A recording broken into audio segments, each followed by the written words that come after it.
prazer dar esse depoimento, porque, como membro da Academia de Marketing, eu acho que nós temos uma missão, e a nossa missão é que os nossos aprendizados de vida, de carreira, possam ser úteis de alguma forma para outras pessoas que estão ou iniciando ou em pleno processo de engajamento com aquilo que é a contribuição que o marketing pode trazer para as empresas, para as pessoas e para a sociedade.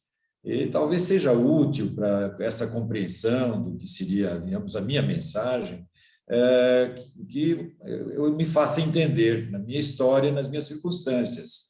Eu sou uma pessoa que tem uma história, todas as histórias são interessantes.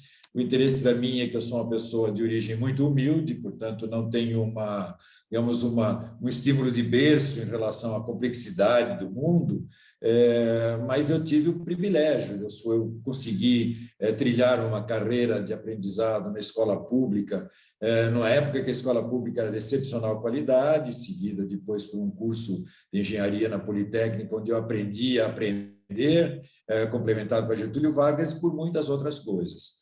E aí minha carreira começou a partir dessa base, digamos, de educação, que me abriu as portas para contribuir com as empresas, começou com aquilo que eu primeiro trouxe da universidade, que era o conhecimento, a partir do conhecimento mais ligado às exatas, né? Um pouco de humanas, e aí entra um pouco a minha figura. Eu era uma figura atípica na Poli, já eu fiz política estudantil, me interessava um pouco pelo mundo da comunicação, pelas relações interpessoais, pela forma como a universidade lidava com os alunos e com a sociedade. Então, eu já fui atípico um pouco nisso, e rapidamente eu deixei de ser um engenheiro que iria ser, pelo meu diploma, para ser alguém que começou a trabalhar dentro de empresas. E dentro de empresas, no primeiro momento, coisas mais ligadas a finanças, a organização, a acompanhamento da vida da empresa no mercado, até que logo, rapidamente, pelas minhas características, eu tive o privilégio de assumir uma função de executivo de marketing.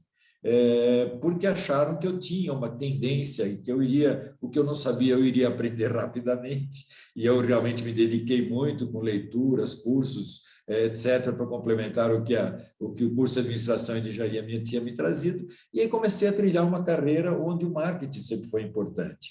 E aí vem a primeira observação. Eu não fui um puro profissional de marketing durante uma trajetória de décadas. Eu fui sempre um profissional de marketing, mas que teve o privilégio de atuar em outras áreas, ao mesmo tempo que eu continuava atuando em marketing. Então, eu atuei na área de recursos humanos, eu cuidei de área de recursos humanos, o que foi muito interessante para tentar entender a relação das pessoas com a empresa e para fora. Eu atuei em área de riscos, para entender um pouco a responsabilidade dos produtos que você criava, atuei em áreas ligadas mais à questão de imagem, diretamente com call centers e com a parte toda ligada, enfim, à sustentabilidade da empresa, a imagem da empresa. Então, esse rico aprendizado de não ficar apenas na função técnica do marketing me deu uma dimensão muito interessante para a contribuição que eu pude vir a ter na empresa. E a minha contribuição, e que explica um pouco essa minha convivência com o marketing e com a forma como ele, de uma certa maneira, moldou a minha carreira e me ajudou a contribuir para a empresa, foi também fruto do meu jeito pessoal, da minha formação acadêmica e dos aprendizados que em outras áreas da empresa eu pude ter. E aí o meu primeiro grande aprendizado é que o marketing não podia ser uma área estanque dentro da empresa. O marketing tinha que ser, antes de tudo, uma área, eu diria, eu não vou ter a pretensão de dizer uma área síntese, mas uma área que perpassava por todas as áreas da empresa, porque ele tinha o olhar de como essa empresa devia ser vista no mercado, então a imagem da empresa, que tipo de consumidores ela tinha, como é que esses consumidores eram atingidos, quais eram as suas necessidades, como a gente fazia entender toda essa proposta a partir das necessidades, das aspirações dos indivíduos. Então, talvez o meu grande aprendizado, que foi a síntese de tudo que eu fui aprendendo, foi um desaprendizado. Por quê? Porque eu ficava sempre pensando, em algum momento na história da humanidade, uma pessoa tinha um produto ou um serviço para oferecer para outra pessoa. E ele conhecia essa pessoa, sabia suas características, sabia suas necessidades, ia lá e oferecia o produto. E o produto tinha que ter um preço adequado para aquela pessoa que ele conhecia. O serviço tinha que ser adequado para resolver o problema dessa pessoa.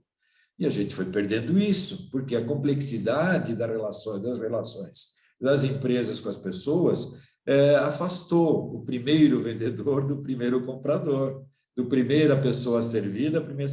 Então, essa complexidade começou a ser trabalhada de outras formas. Hoje, essa complexidade é muito ajudada pela sociedade do conhecimento. Então, você tem aí um conjunto enorme, uma bateria de informações, hoje, inclusive, de inteligência artificial, que permite que você meio que descubra pelo menos clusters, grupos de consumidores com determinado padrão, seja por idade, por hábito de consumo, enfim, e aí você tenta chegar naquela coisa mais primária. Então, eu diria que a complexidade que nós temos precisa resolver a simplicidade da relação, tão simples quanto isso, de uma pessoa que tem necessidade de produtos e serviços para a sua vida.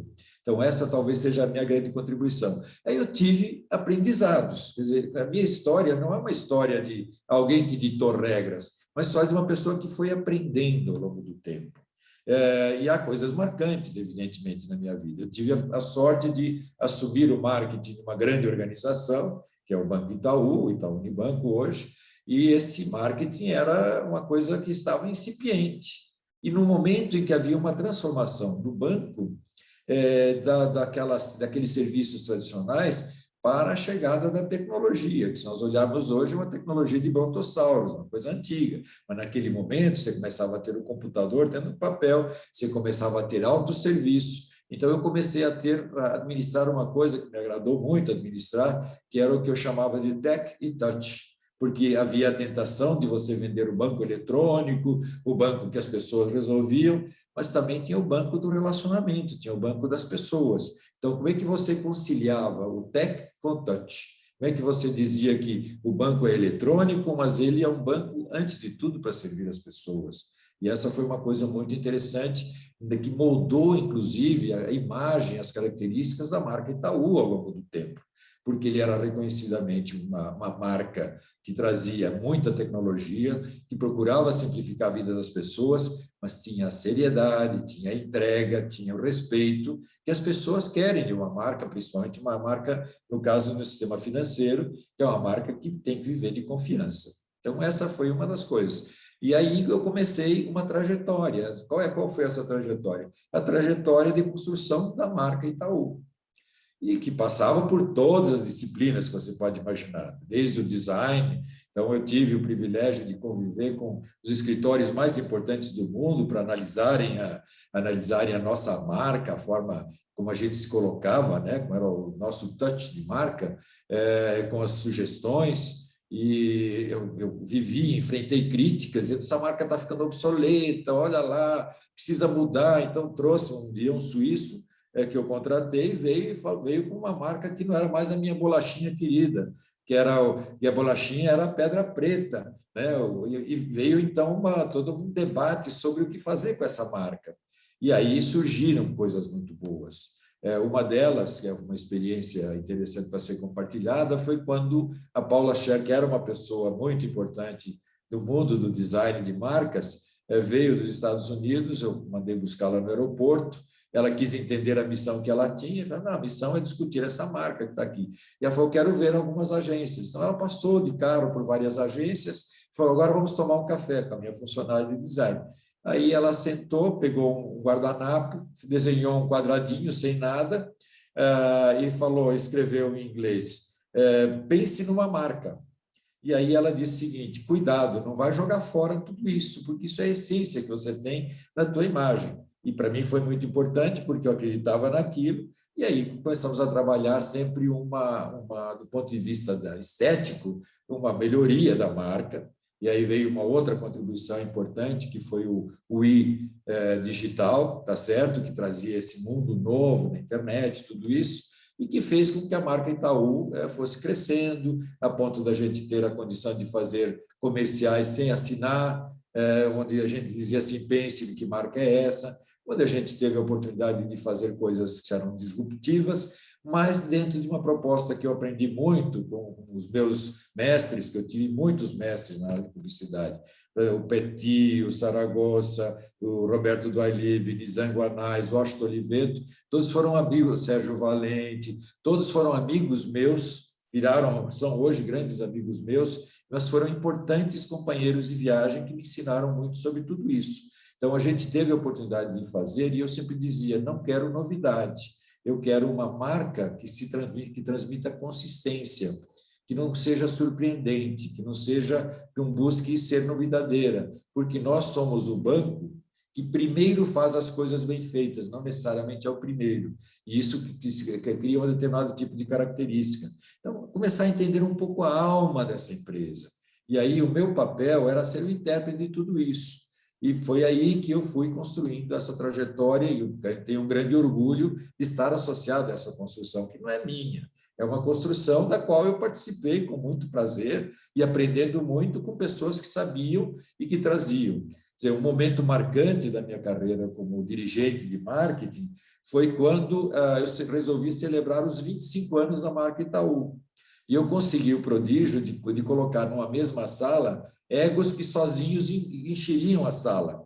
Então, esses egos, alguns não estavam mais trabalhando com a marca, mas foram lá, receberam uma homenagem e celebraram junto comigo, com muita emoção, toda a caminhada até essa marca, que naquele momento tinha sido escolhida como a marca mais valiosa do Brasil. Então, digamos, a minha trajetória tem essas coisas que me agradam, que eu me lembro com muita satisfação, mas talvez a maior contribuição minha não seja essa. Foi a compreensão de que uma empresa, para ser bem-sucedida, ela tem que estar mais do que em equilíbrio com o ecossistema, e o ecossistema entra tudo, entra os regulamentos, a forma como te deixam operar, entra os teus concorrentes que estão disputando o mesmo espaço, mas entram os clientes, entram os colaboradores, entram os parceiros, e esse ecossistema você tem que ser não apenas alguém em equilíbrio com ele. Então, você tem que atender muito bem o cliente, você tem que ser um bom parceiro dos seus parceiros, você tem que ser absolutamente ético e bem comportado em relação a tudo aquilo que é o entorno da empresa. Então, você tem que olhar todos, e principalmente os seus colaboradores, tem que ser os grandes agentes de comunicação dos teus valores e dos teus princípios. E na hora que eu digo isso, eu digo que o marketing não é um departamento da empresa, ou não é simplesmente um conceito que deve ser compartilhado. Ele deve ser um integrador da filosofia de bem servir a empresa com equilíbrio. Então, o acionista tem que estar satisfeito, mas porque o cliente está satisfeito, porque o funcionário está satisfeito, porque os produtos são bons, porque a tua entrega é uma entrega ética. E aí nós falamos de outra coisa importante, que são as crenças e valores da empresa. Então, eu aprendi muito, e tive o privilégio de conduzir outros projetos sobre cultura empresarial, para entender qual é a missão dessa empresa, qual é a visão dessa empresa, quais são os valores compartilhados, porque isso é aquela coisa que une a todos e faz você ser entendida. Porque qualquer coisa que você faz para fora é um contrato unilateral, um contrato que você faz e que passa a ser exigível em termos do teu comportamento. Ora, se isso é verdade, você tem que cuidar de todos os aspectos da empresa, você não pode descuidar de nenhum. E esse foi o grande aprendizado. O outro grande aprendizado, que tem muito a ver com a minha trajetória nos últimos anos, é que eu assumir funções variadas além do marketing, eu entendi que a empresa precisa olhar mais do que simplesmente o ponto final, lá onde ela vê o lucro dela, onde vê o volume de vendas dela, onde vê se o produto é bom e que pode bater no concorrente, ou se o serviço tem um atrativo melhor. Essa empresa tem que ser uma empresa que veio para durar, uma empresa que vai servir as futuras gerações. Se ela veio para durar e vai servir as futuras gerações, ela não pode ser ausente em relação ao meio ambiente onde ela está, a forma como ela é governada, a forma como ela olha a sociedade na qual ela está inserida. E aí, o meu privilégio, e aí é uma marca importante da minha carreira, é que em algum momento me chamaram para iniciar um projeto de responsabilidade social da empresa. E aí eu tive esse privilégio, isso mudou minha vida, inclusive, principalmente no pós-carreira, que foi a criação daquilo que é hoje a Fundação Itaú Social, que já desenvolveu projetos maravilhosos para a sociedade, que vão muito além do marketing. E o meu papel naquele momento era até um papel complicado, porque eu era o responsável pelo marketing e pela imagem da empresa, e ao mesmo tempo pelo projeto social. E eu tentava colocar sempre uma muralha entre essas duas coisas, para que o meu olhar de marketing não se apropriasse daquilo que a empresa estava fazendo, no seu necessário papel de ser um ator social relevante. E isso foi um outro aprendizado que eu tive. Que a empresa pode e deve ter lucro, óbvio, é a sobrevivência dela, é o oxigênio dela, mas ela tem responsabilidade. E quando ela exerce essa responsabilidade, isso não é periférico, isso não é uma coisa que está simplesmente uma distração, ou porque ela vai devolver para a sociedade um pouco do que ela deu, ou então porque é bom, isso vai ser exigido pelos analistas que avaliam a atuação, mas é porque isso é um valor da empresa. Então, essa questão foi uma questão que eu aprendi muito. E é por isso que hoje eu sou membro de uma série de conselhos, eu faço parte de conselhos de empresas do terceiro setor, da Escola Superior de Propaganda e Marketing, do Instituto Unibanco, Fundação Roberto Marinho, Fundação Padre Anchieta. Isso não é por acaso, é porque eu sou fundador do Movimento Todos pela Educação. Então, porque eu aprendi isso quando era um homem de marketing, foi chamado a ter uma missão que estava totalmente ligada com a vida dele, que é aquilo que a empresa representa para a sociedade. Então, se vocês me perguntarem que aprendizados eu tive, foram muitos, são aprendizados que passam pela área técnica, sem dúvida. Eu procurei cumprir meu papel de bom funcionário, executando todas as disciplinas daquilo que se chamava o marketing. Mas, mais do que isso, eu quis ser uma alma dentro da empresa. Então, eu conduzi uma revisão do Código de Ética, coordenei o Comitê de Sustentabilidade, procurei influenciar as áreas de produtos para que esses produtos fossem produtos sustentáveis. E hoje eu sou um apaixonado por aquilo que é o chamado ESG, que é toda a responsabilidade social, governança e meio ambiente. Então, tem inclusive atividades e funções ligadas a isso nesse momento. Então, eu diria que, de uma forma curta, em relação à minha trajetória, é isso, o privilégio do aprendizado, a multiplicidade de experiências e muito crenças que eu fui desenvolvendo ao longo da vida.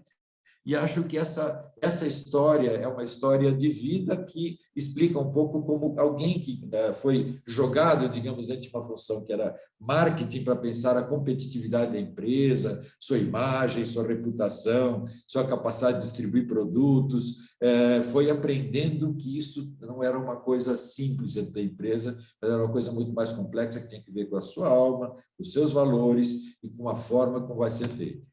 E a gente tem agora um futuro pela frente, sempre tivemos um futuro pela frente, e eu assistia a determinados desafios, importantes desafios, e se você olhar hoje, isso não é só para a atividade financeira, onde proliferam hoje todas as iniciativas de startups, fintechs, e há toda uma revolução nessa área, o mundo vive uma série de revoluções. Quem está preparado para enfrentar essas revoluções? Quem tem a compreensão profunda, primeiro, do ser humano. Esse ser humano que lá atrás era atendido por uma pessoa que o conhecia e que sabia exatamente as suas necessidades. Ser humano que vive hoje grandes dilemas. O dilema do emprego, o dilema da qualificação profissional, o dilema dos desafios que o futuro traz. A discussão hoje, com a inteligência artificial, vão acabar os empregos pelo menos que a gente conhecia, que talvez não existam mais no futuro. Quer dizer, isso é um problema que as empresas têm que enfrentar, que os seres humanos têm que enfrentar. E esta é uma realidade que nós precisamos enfrentar. Então, existe aí uma situação toda muito interessante. A inovação sempre foi importante, só que hoje existe uma disrupção, porque a velocidade com que as coisas estão acontecendo é absurda. Você não consegue, para alguém que viveu há 20 anos atrás, vamos imaginar que ele tivesse adormecido e acordasse 20 anos depois, acordasse hoje, como é que essa pessoa ia se sentir? Como é que ela ia conviver? Como é que ela ia enfrentar essa realidade? Então, imaginemos um gênio do marketing de 20 anos atrás que ficou parado no tempo, foi lá para uma caverna em algum lugar e, de repente, veio com aqueles apetrechos, com aquelas ferramentas que ele tinha, hoje, para enfrentar essa nova realidade. E aí a resposta é curiosa. Se essa pessoa tinha as ferramentas corretas, ela rapidamente vai entender os desafios, porque conceitualmente eles são os mesmos, só que as ferramentas são outras. Aí você tem que aprender as ferramentas, tem que saber enfrentar. Então, o problema hoje é um problema ligado à inovação, ligado à disrupção, ligado ao entendimento de como essa velocidade, se é que é possível, como essa velocidade vai derrubar muitas coisas. Então, grandes empresas, é só você olhar quem são as grandes empresas hoje e quando eram as grandes empresas há 20 anos atrás. Não tem nada a ver uma com a outra. Então, a Tesla ser muito maior do que a General Motors ou qualquer outra montadora, ninguém pensava atrás, como lá atrás ninguém pensava que a IBM seria superada por uns moleques lá de Harvard que nem chegaram a se formar. Tal. Então, a gente já viveu essa experiência e já tem, digamos, a amostra pálida daquilo que o futuro nos reserva. Então, para que existe esse marketing? Uma academia de marketing existe para dizer determinadas coisas, que é o desafio das empresas e das pessoas continua sendo conceitualmente o mesmo. As ferramentas mudam, mas mudam também as aspirações. A gente tem as gerações. Eu sou um baby boomer, sabe? Que era muito bonito lá atrás. Falava assim, baby boomer é uma coisa moderna. Depois vem X, Y, Z, millennials. Você tem hoje os meus netos, eu tenho netos já. Meus netos lidam com muito mais facilidade com as telas do que eu lido. Eu procuro lidar, eu não me considero alguém obsoleto, até porque o meu primeiro emprego, eu não falei isso no início, foi na área de TI. Eu mexia com computador. Talvez isso tenha ajudado, inclusive, a compreender a oferta que eu ia fazer de tecnologia para o mercado. Mas hoje, crianças de poucos anos já nascem com isso, enquanto os adultos tentam se adaptar. Então, o que vai acontecer? Quais são as profissões que virão? Quais são os produtos vencedores? Como é que fica a lealdade? Quer dizer, eu sou de um tempo em que você criava uma imagem de uma marca, uma imagem forte de confiabilidade, e você procurava encantar os seus clientes. Né? Então, eu me lembro de uma palestra que eu dei há muitas décadas atrás, em que eu falava que antes o teu computador, o teu cliente era o target. Eu pegava um arco, uma flecha e tentava acertar no centro do target, que era o cliente. Acabou essa história de você achar que o cliente pode ser manipulado por mensagens, por atrativos variados, porque ele tem uma multiplicidade de ofertas e de opções extraordinária. Então, a gente tem um desafio muito bonito em termos de futuro e que a gente tem que pensar.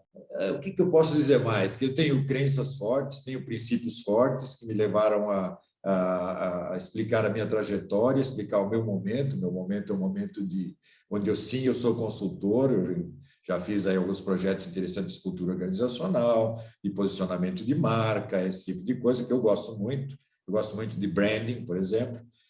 Mas eu sou, antes de tudo, hoje um grande militante ESG, nesse sentido de que eu procuro mostrar como as empresas podem ganhar dinheiro de forma sustentável e serem perenes na medida em que elas estão inseridas de forma correta no meio ambiente. E aí vem todo. Você pega o Drucker, tudo que ele fala continua válido. Você tem que fazer muito bem feito, senão você vai apanhar de concorrente mais esperto, alguém que acabou de chegar, que entendeu coisas que você estava com dificuldade de entender, coisas que você tem que desmontar para remontar de uma maneira nova. Então, esses são desafios que a gente tem que tentar vivendo aí. Né? Acho que é um pouco isso, não sei aí como a gente pode continuar esse tipo de avaliação, mas quando a gente tem um grupo como é a Abramark, uma academia de marketing, a gente tem não apenas a somatória de ricas experiências, que é bom, acho que esse legado é uma coisa que é extraordinária, mas tem mais do que isso, uma somatória de pensamentos a partir das experiências em que você pode ajudar ao enfrentamento dos desafios que você tem hoje. Acho que esse é um ponto importante.